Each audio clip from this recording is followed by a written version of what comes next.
On the morning of January 15th, 1947, a woman walking on Norton Avenue in Los Angeles saw what she thought was a mannequin in a vacant lot. It was not a mannequin. It was 22-year-old Elizabeth Short, later called the Black Dahlia by the press. Her body had been severed in half at the waist.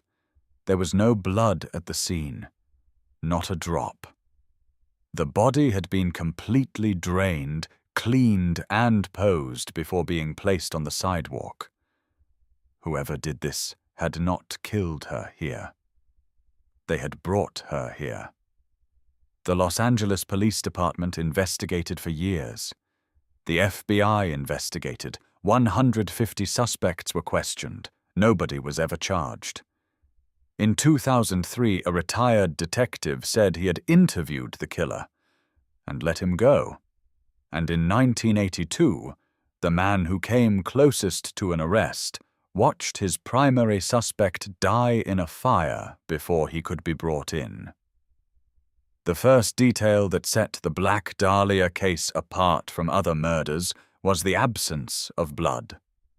The body had been so thoroughly cleaned before being placed on Norton Avenue that when investigators arrived, the scene showed no trace of violence.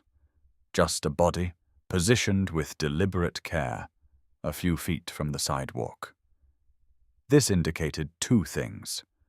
First, Elizabeth Short had been killed somewhere else, somewhere with facilities for the extended preparation of a body.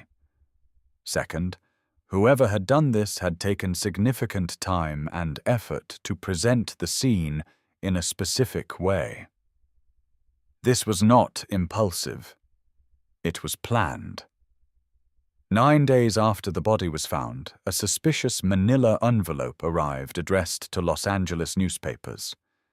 Inside, a letter composed of words cut from newspaper clippings, Short's birth certificate, her business cards, photographs, an address book with pages torn out.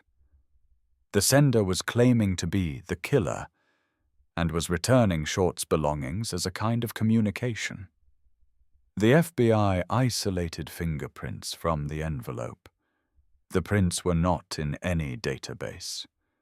The killer had sent physical evidence of their contact with the victim directly to the press, and the fingerprints led nowhere.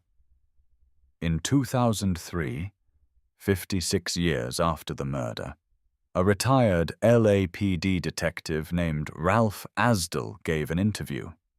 He said he believed he had interviewed Elizabeth Short's killer in 1947, a man who had been seen near the crime scene on the morning the body was placed there. The man was followed to a local restaurant where he worked. He was questioned. He was cleared. Asdel said he had never stopped thinking about it. The man whose name he gave has never been publicly confirmed as a suspect.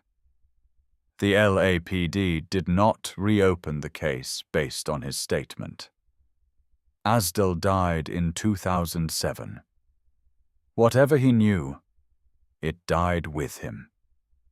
The parallel investigation into a possible connection between the Black Dahlia murder and the Cleveland torso murders of the 1930s produced a different kind of near arrest.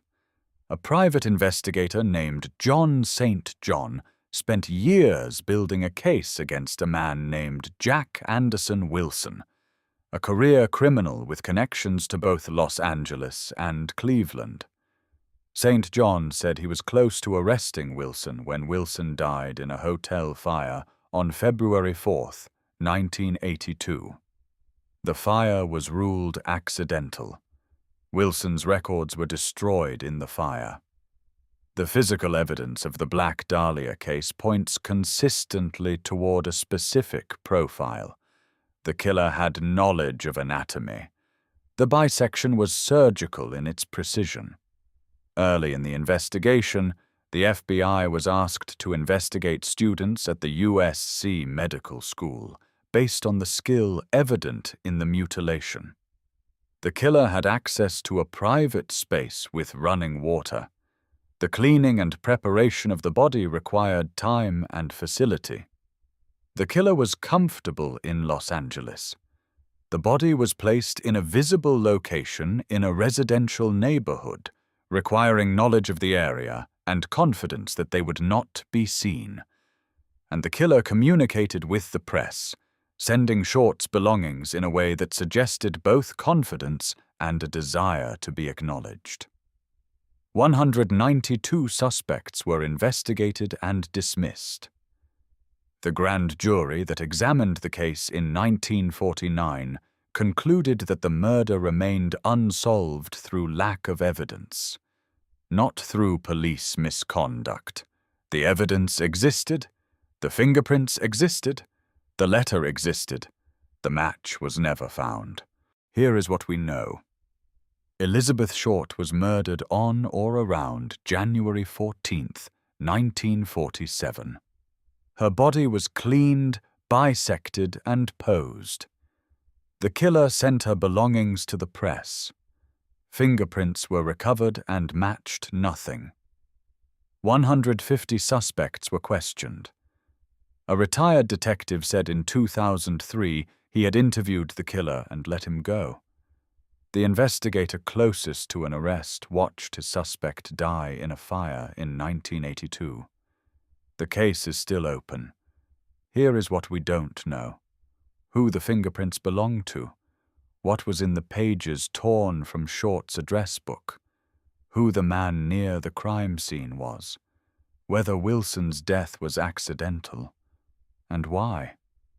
Of all the places in Los Angeles, the killer chose to leave her on Norton Avenue.